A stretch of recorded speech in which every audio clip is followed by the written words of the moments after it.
Estamos começando a Mesa Redonda Famecos, hoje com o painel ambiental Verágua, trabalho dos alunos de produção e edição em rádio da Escola de Comunicação, Artes e Design da PUC-RS. Presentes aqui conosco, os alunos Carol Vanzella, Eduardo Ostermaier, este que vos fala, Eduardo Polidori, Leonardo Cavalcante e Maria Eduarda Petec. Além disso, nosso convidado especial hoje é o Luiz Carlos Zancanella Júnior, presidente do Instituto SafeWeb. O tema da nossa Mesa Redonda Famecos é justamente iniciativas de preservação e conscientização ambiental. Feita essa breve apresentação, vamos dar o início ao primeiro bloco da nossa Mesa Redonda, justamente falando sobre o projeto da ecobarreira do Arroio Dilúvio, né, com 2 anos de funcionamento já, lançada no ano de 2016, evitou o descarte de 400 toneladas de resíduos sólidos no Guaíba, né, e um contador de lixo. Assim, queria que o Júnior, presidente do Instituto SafeWeb, falasse um pouquinho mais para nós sobre esse projeto. Júnior. Claro, primeiro, boa noite a todos, é um prazer estar aqui nessa mesa redonda. O projeto ele é um sonho, digamos assim, que eu tive no momento em que eu vi um vídeo, né, na internet. Eu estava lá no Facebook viajando lá e vi um vídeo lá na cidade de Baltimore de uma ecobarreira muito interessante que eles têm lá, que eu chamei de autolimpante, porque é um sistema que tem funciona totalmente sozinho, sem necessidade de alguém operando ali, né? E eu achei isso muito legal nos dois aspectos. Tanto no aspecto de ser algo que ajuda o meio ambiente a limpar a água, né? Mas também no aspecto inovador da máquina, né? Ser alguma coisa que une esses mundos, né? Que são 2 mundos que eu enxergo como muito distantes, que é o mundo da inovação, que é de onde eu venho, que sou formado em ciência da computação, e também o aspecto do meio ambiente, que aí como cidadão eu vejo que é uma coisa importante, né? Uma coisa que a gente tem que pensar. E aí, vendo esse vídeo, eu quis trazer isso para Porto Alegre, né? Quis trazer uma máquina igual para Porto Alegre, eu queria fazer uma máquina idêntica. Só que aí, por conta das características da Arroio, do tipo de máquina, não deu. Aí eu chamei, então, pessoas que sabiam do que eu queria, do que eu estava falando, né? Já que eu sou da informática, eu não entendo nada de meio ambiente, eu não entendo nada de engenharia. Então, chamei engenheiros e ambientais, civis, para me ajudar. E então, eles pensaram no projeto, que é o que está lá hoje.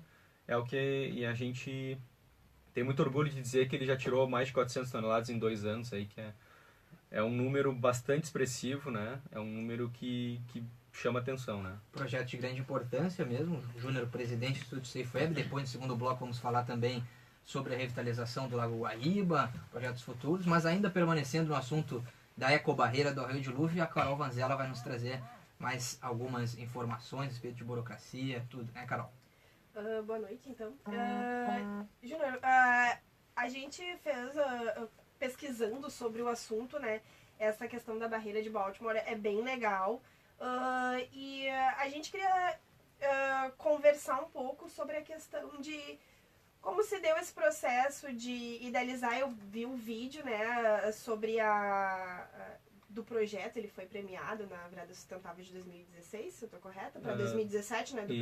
Virada Sustentável de 2017, né? Das boas ideias sustentáveis, é isso? Isso. E foi patrocinado pela Braskem, também o grupo da CMPC e a Sebrae. No projeto ele pensava em ter ele pensa em ter todo um sistema de braços de jardins flutuantes, né?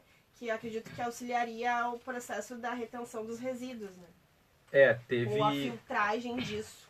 Então, no início, quando a gente pensou no projeto, a nossa ideia era exatamente fazer... O nome Ecobarreira veio exatamente dessa ideia.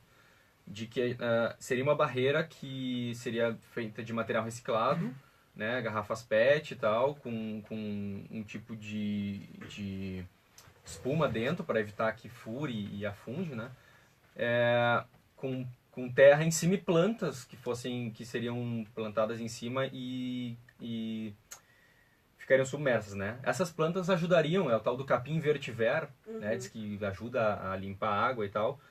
Mas acontece que essa barreira acabou ficando muito, vamos dizer assim, frágil, né? Então, quando tinha tinha muita chuva, ela arrebentava e deixava todo o lixo passar. Exatamente quando a gente mais precisava dela, deixava o lixo passar. E aí, por conta desse problema, a gente teve que mudar o tipo de barreira que a gente estava usando. Que a gente passou a usar, então, uma barreira profissional, que ele se usa em hidrelétrica para segurar madeira. Mas aí são módulos de plástico mesmo, que aguentam sei lá quantas toneladas e aguenta até hoje. Nunca tivemos nenhum caso de arrebentar, né? Agora tem a questão, isso é uma questão importante também, que é o seguinte: essas plantas, elas são eficientes, isso me disseram, né? Elas são eficientes quando tu tem um lago, ou seja, um ambiente de água parada. Quando tem um ambiente de água que corre, Que é o caso do dilúvio. que é o caso do dilúvio, aí não funciona muito bem. Tá? Então é melhor, a gente começou a receber feedbacks, digamos assim, do pessoal que entendia, dizendo, olha, ok, a ideia é boa, mas não tem efetividade. Então a gente resolveu tirar, por todos esses problemas, resolvemos tirar e colocar lá uma barreira mais efetiva que nos ajuda muito mais. Tem mais dados aí? Eduardo Polidori também, ainda no assunto da ecobarreira do Arroio de Dilúvio. Não, eu sou praticamente um fã, né, da ecobarreira, porque é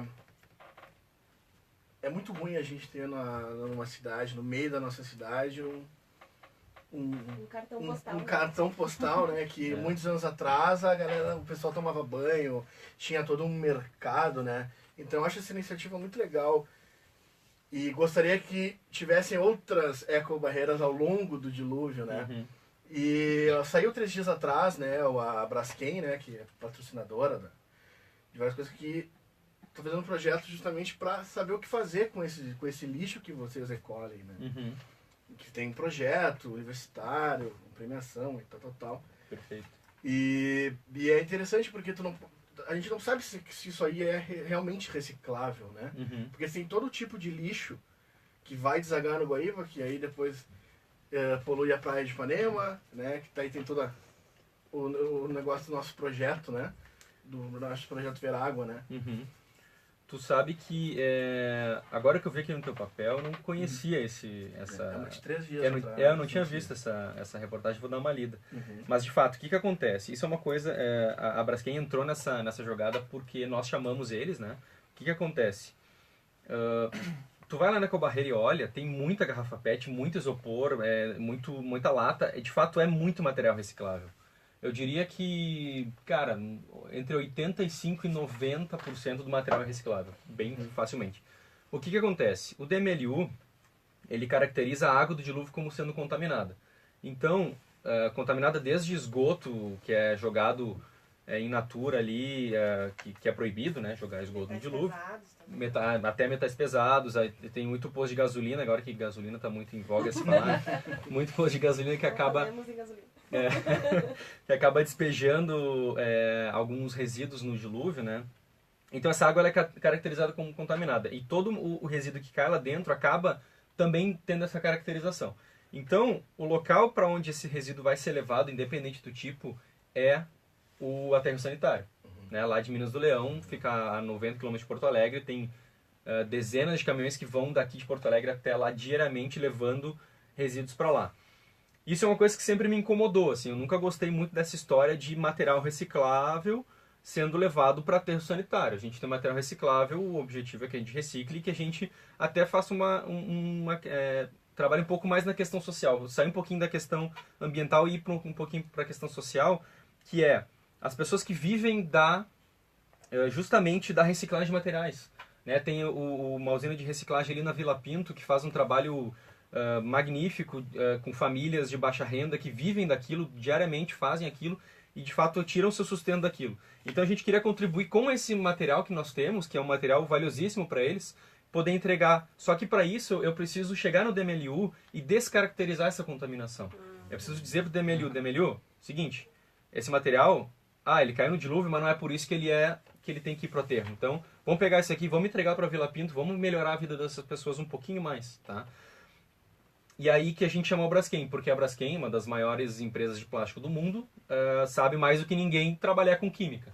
E foi aí que a gente então chamou a Braskem e começamos esse projeto.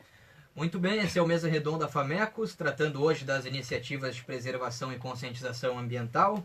Conosco aqui os estudantes da Escola de Comunicação, Artes e Design da PUC-RS, Carol Vanzella Eduardo Polidori, Leonardo Cavalcante e Maria Eduarda Petec, além do convidado especial Luiz Carlos Zancanella Júnior. Na abertura agora discutimos um pouco o projeto da Ecobarreira, justamente com todo o envolvimento do Instituto SafeWeb. O Júnior é o presidente do Instituto que está aqui com a gente. E a partir de agora, no segundo bloco, a gente começa a abordar um pouquinho da revitalização justamente do Lago Guaíba, que também tem parte envolvida da SafeWeb e da Ecobarreira, que foi apresentada por nós justamente no primeiro bloco. Quem vai abrir discussão com a gente é o Leonardo Cavalcante. Pois bem, vamos lá.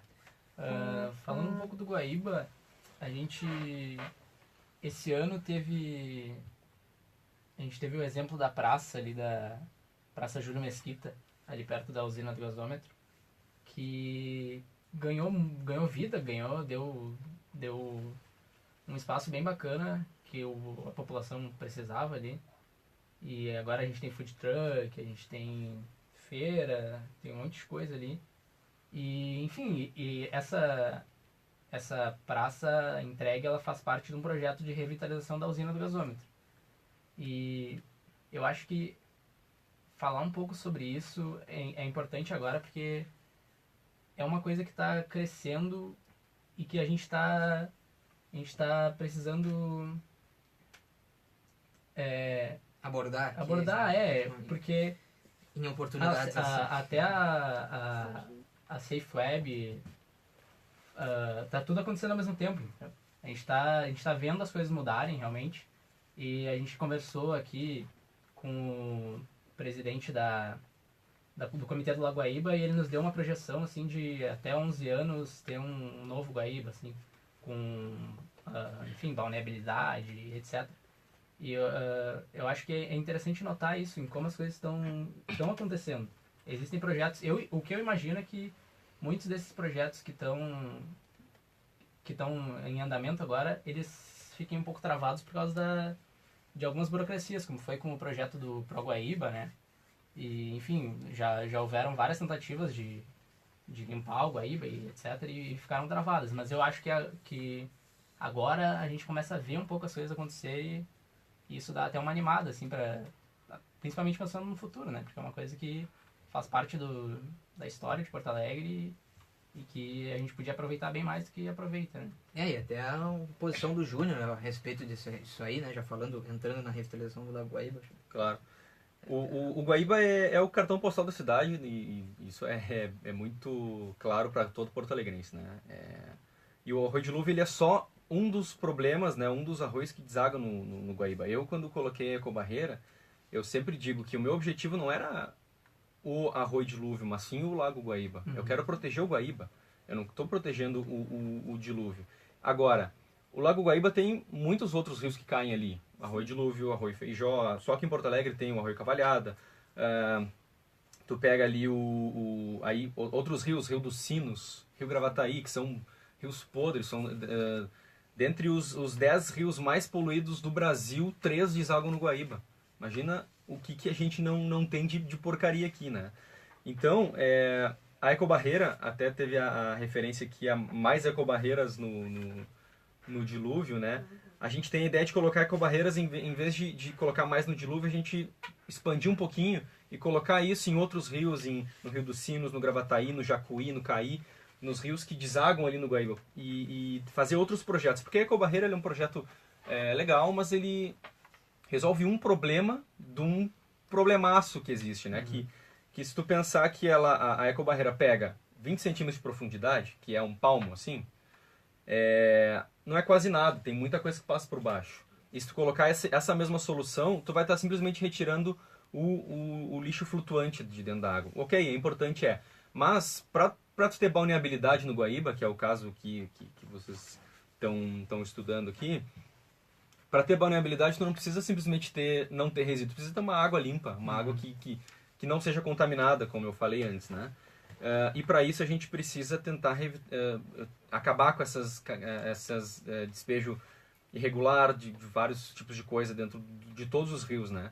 Tu pega o Guaíba, 85% da água do Guaíba é proveniente do rio Jacuí. Sim. Então, Mas é limpo, né, o rio Jacuí? um pouquinho. não tanto. É porque eu me lembro que o presidente do comitê falou que muito da poluição vem principalmente do sino do Gravataí. Sim, sim. E que o Jacuí, vamos dizer assim, em comparação, seria um dos mais, claro. mais limpos. Não, faz todo sentido. Faz todo sentido. Mas tu sabe que a gente vai fazer uma ação no Jacuí agora. Uhum. É uma ação que nós esperamos para 15 anos, ter o Jacuí completamente limpo e que ele despeje no Guaíba água de fato limpa. Sim. E que a natureza se resolva para solucionar o problema. Né? A natureza é muito mais resiliente do que a gente. Então, sim, claro. Se a gente simplesmente não sujar, a gente já está ajudando ela, que daqui a pouquinho ela se resolve. Ainda falando do nosso projeto, né, da vulnerabilidade, como o Júnior aqui falou, hoje só Belém Novo, né, e o extremo sul de Porto Alegre, lá que tem as condições de banho ainda não são totalmente favoráveis, né, e justamente para dar uma especificada maior. Maria Eduarda Petec tem mais dados ali para trazer para a gente, justamente ainda no assunto da revitalização do Guaíba. Justamente falando ali sobre a região de Belém e do Lami, a revitalização começou ali mais ou menos no fim da década de 80, né? Com o surgimento do projeto Guaíba Vive. E, bem, eu me lembro do que o presidente do comitê lá do Guaíba falou muito, que eu acho que tem tudo a ver com isso, é que o Lami, naquela época, ele não era balneável. E hoje em dia é uma das poucas praias de Porto Alegre que é balneável. E surgiu, vamos dizer assim, eles chegaram a essa balneabilidade, né, através do Guaíba Vive, investindo em saneamento. E uma das coisas que o presidente do comitê comentou conosco é que, por exemplo, mesmo na região da Zona Norte, tendo toda a rede de esgoto dividindo o pluvial do doméstico, muitas casas não são conectadas de forma correta a essa rede. E que a maior parte da poluição, né, do Guaíba, ela vem dessa questão do esgoto doméstico, né? Uma água contaminada, né? Além de toda a questão dos resíduos sólidos. E, bem, é interessante porque tanto o Guaíba Vive como o programa Pro Guaíba, apesar de terem sido efetivos, eles infelizmente não tiveram uma continuidade, né? É complicado, mas eles tiveram resultados bem pontuais. Mas eu acho que muito que entra nesses dois casos que a gente leu é sobre a questão da educação das pessoas.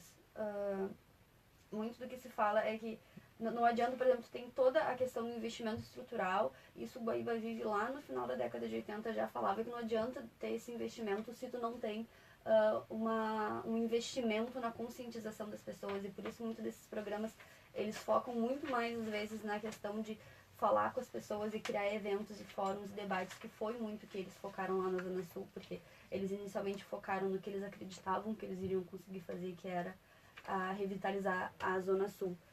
E, bem, eu queria até então saber de vocês o que vocês vêm investindo na questão da conscientização. Eu vi que tem, que vocês lá na Safe Web, com a Ecobarreira, trazem alunos também para conhecer, e eu vi que em maio, eu não sei se chegou a ser realizado, vocês estariam inaugurando um painel que traria os dados de todo o recolhimento do lixo. Uhum. Vocês ainda estão com esse projeto? Então, sobre a questão da conscientização, de fato, a conscientização é um problema grave, e é por isso que a gente trabalha exatamente. O objetivo do Instituto é trabalhar tanto na frente ambiental quanto educacional, né? Uhum. Educacional, não só educacional ambiental, mas educacional como um todo. Então, o que a gente está fazendo na frente educacional para o lado ambiental? Nós temos junto à Braskem um projeto que é de levar escolas justamente para conhecer o caminho do lixo, conhecer o lixo depois que ele sai da tua casa. Para onde ele vai? Ele vai lá para Vila Pinto, ou o lixo que é bem descartado vai para Vila Pinto. O lixo que é mal descartado vai para a Ecobarreira. Então as crianças vão de ônibus lá para Vila Pinto, conhecem lá, depois vão na Ecobarreira, vem aquilo. Que a Ecobarreira acaba virando uma coisa muito educacional, porque as crianças...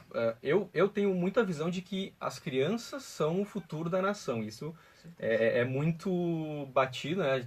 Todo mundo pensa.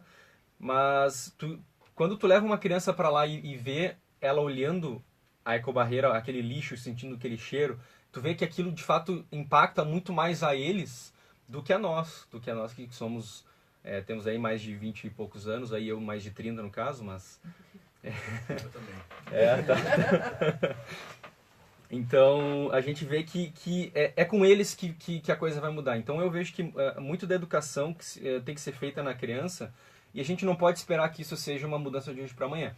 Porque isso aí, claro, a criança vai levar para casa, vai tentar ensinar para os pais têm mais resistência ou menos para aceitar aquilo, mas quando as crianças tiverem as suas casas e tiverem seus problemas e começarem a cuidar das suas próprias vidas, aí sim que a coisa vai mudar. É ali que eu acredito que a coisa vai mudar. Mas tem uma questão importante que tem que ser sempre lembrada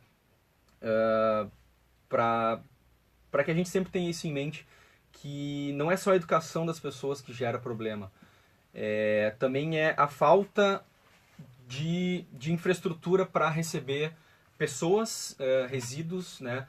Tu vê que tem pessoas, por exemplo, no caso do Arroio Dilúvio, que é o caso que eu conheço melhor, tu pega lá onde ele nasce, tem gente morando em volta, ele nasce dentro de uma reserva. Ou seja, não deveria ter ninguém morando lá, mas tem. E essas pessoas não podem ser assistidas pelo governo, elas não podem ser... também não é um problema, a prefeitura não pode ir lá recolher o lixo dessas pessoas, porque afinal elas estão numa área invadida.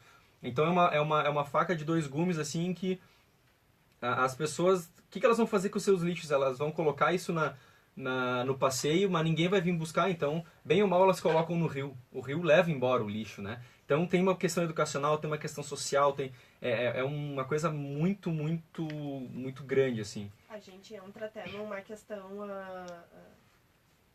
federal, né? A gente pesquisando no Ministério do Meio Ambiente, tem o artigo 25, que é da Constituição de 88, que fala sobre que todos têm o direito de um meio ambiente em condições, né? E aquele que também, dentro do artigo, diz que aquele que utilizar do meio ambiente fica obrigado a recuperar isso de forma igual e que devolve igualmente, né?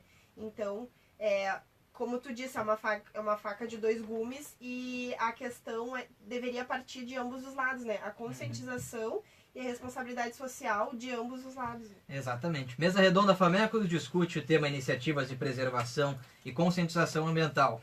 Até agora tratamos aqui justamente, né, da ecobarreira do Arroio Dilúvio e as propostas aí de revitalização do Lago Guaíba para o futuro. Estão aqui conosco Carol Vanzella, Eduardo Polidori, Leonardo Cavalcante, Maria Eduarda Petec e o nosso convidado Luiz Carlos Zancanella Júnior, o Júnior presidente do Instituto SafeWeb. Nesse último bloco a gente reservou justamente para falar, né, projetar o futuro, né, o que o futuro reserva para nós do Lago Guaíba. E é justamente uma coisa que a gente entra e para assim para pensar se vai ser positivo, se vai ser negativo, se a gente muitas dúvidas, né, giram em torno disso. Então a Duda Maria Eduarda Petec pode abrir melhor esse bloco para nós. Eu acho até interessante de todo esse resgate que a gente até teve a oportunidade de...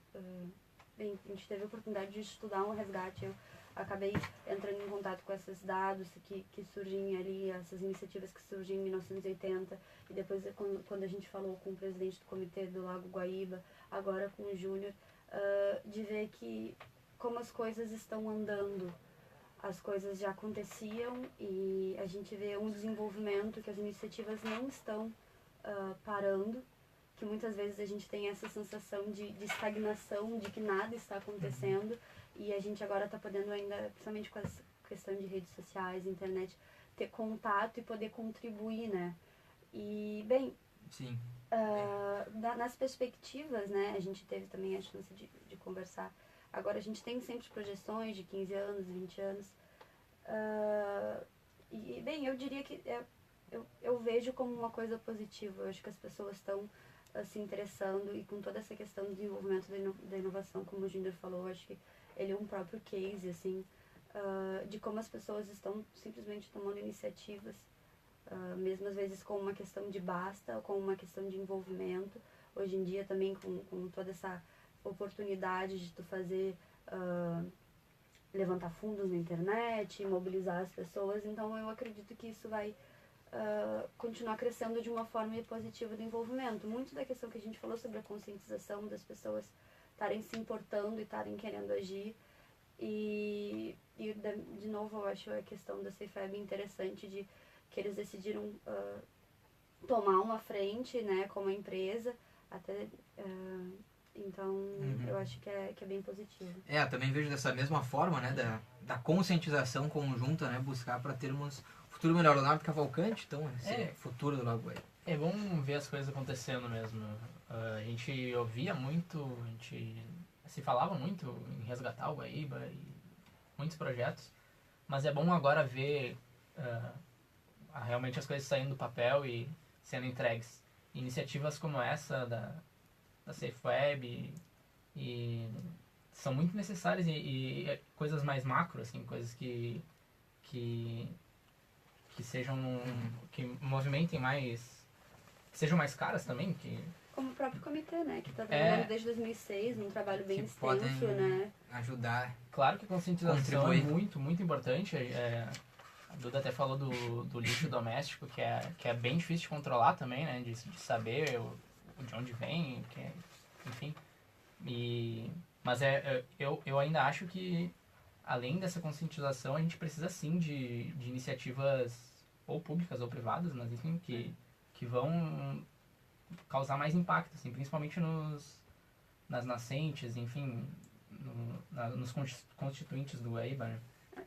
Carol, teu ponto de vista. É importante falar que, infelizmente, né, esse tema que a gente está trazendo hoje, ele não é um tema que as pessoas, o público em geral, dão uma relevância como deveria ter, né? Na verdade, em poucos anos a gente pode não ter um subsídio para beber água, tipo assim, né? Tomar banho básico. Então, a gente também precisa falar sobre esses...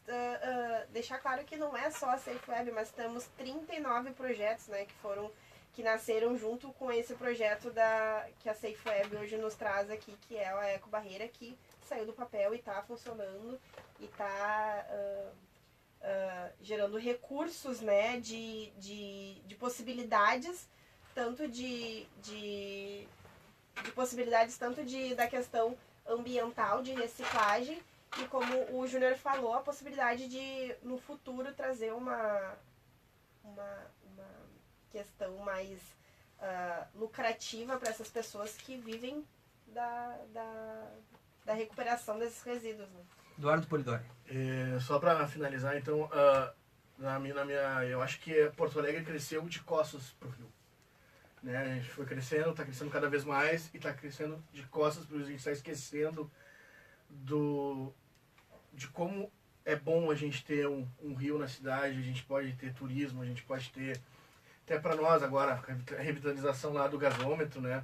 E até só trazer um último dado assim, que a gente acabou passando, que hoje é lei conectar o esgoto da casa à rede correta, né? Porque antigamente não tinha isso, né? Então isso também é uma coisa que contribui para, quando chegar no dilúvio, já não tá tão sujo, né? Então isso é muito importante também a gente... Ser normatizado, né? Exatamente. Isso ajuda. E agora sim, encerrando o nosso painel e também já se despedindo, né? O Júnior, presidente do Instituto SafeWeb, as palavras, considerações também finais. Vamos lá então. Bom, primeiro foi um prazer estar aqui com vocês, falando um pouquinho da história da Eco Barreira. A Eco Barreira, ela não tem divulgação paga, então a gente conta muito com esse tipo de iniciativa aqui. Então agradeço muito ao convite aqui. Queria lembrar uma pergunta que tu fez que eu esqueci, Duda, que é a seguinte: tu me perguntou do painel. O painel vai ser inaugurado, ele já está instalado, só que ele só não está ligado porque ele não foi inaugurado ainda. Tá? Então a gente vai inaugurar ele agora nos próximos dias. Exato. É coisa de... que nem política mais ou menos, né? Então o painel está lá, só falta instalar. Queria dizer que a Eco Barreira está aqui para tentar... Eu sempre digo que o objetivo da Eco Barreira, como todo porto-alegrense gosta de estar na beira do Guaíba vendo o pôr do sol de domingo, o objetivo da Eco Barreira é fazer tardes de domingo melhor para os porto-alegrenses. E é o objetivo dela, e assim que eu quero ver mais para frente um fim de tarde na beira do Guaíba, olhando o sol se pôr, sem aquele lixo, sem aquela coisa feia, só uma paisagem bonita. É isso que eu desejo. Valeu então, muito obrigado ao Júnior aí que esteve conosco, presidente do Instituto SafeWeb. Esse foi o Mesa Redonda Famecos, abordou hoje o painel ambiental Verágua. O programa contou com a participação dos alunos de produção e edição em rádio jornalismo da Faculdade de Comunicação Social da PUC, Carol Vanzella Eu, Eduardo Ostermaier, Eduardo Polidori, Leonardo Cavalcante e Maria Eduarda Petec. Agradecemos novamente a presença do Luiz Carlos Zancanella Júnior. Na supervisão, os professores Felipe Gamba e Terço Sacol. Na técnica, Anderson Almeida. Muito obrigado. Até o próximo Mesa Redonda Famecos. Fechou. Valeu, velho. Obrigadão. Eu agradeço. Obrigado. Show de bola.